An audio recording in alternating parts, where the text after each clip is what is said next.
the gym.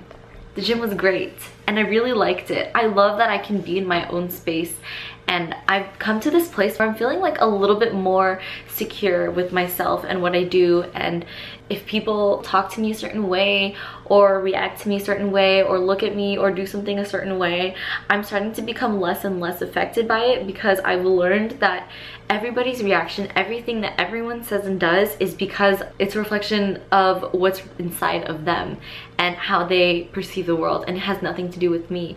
Nothing anybody does or says has anything to do with you, and like learning that and really believing it has been so, it's been so liberating. Even when somebody is upset with you or mad at you, it's like it doesn't really have to do with you. It has to do with the way that they perceive life. I just believe that as long as I'm not trying to intentionally hurt somebody or defame somebody or slander somebody, as long as I am just focusing on myself and doing good, when bad things happen to me, when people say mean things to me or do things that seem rude or whatever, I know that it has to do with them, and there's really nothing that I can do about it other than be a good person and treat others the way that I would want to be treated. And so I don't know where this like inspirational little spiritual talk came from, but I just, oh yeah, it like came from talking about going to the gym.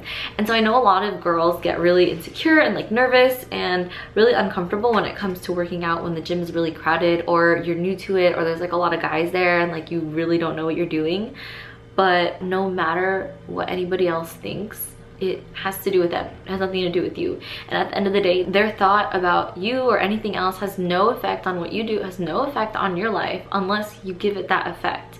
So if I'm, okay, for example, today was my first time recording at the gym, and I kind of was a little nervous because I do know that when people pass by, they're like, oh, what is this girl doing? She's like she's like recording herself. And then I think, what if they're thinking like, oh my God, stereotypical girl wants to record herself doing a booty workout because she thinks she looks so hot, blah, blah, blah, blah, blah.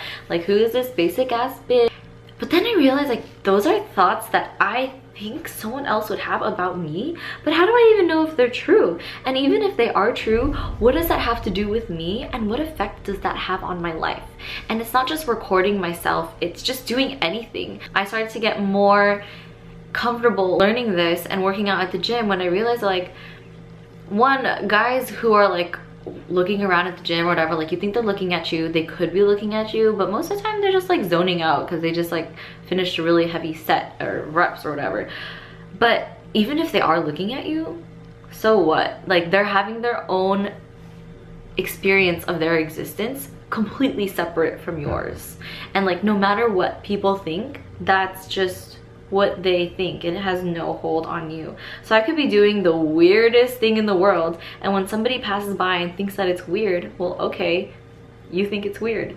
I don't think it's weird. I think I'm doing what I want because it's my life, and they can do and think what they want because it's their life.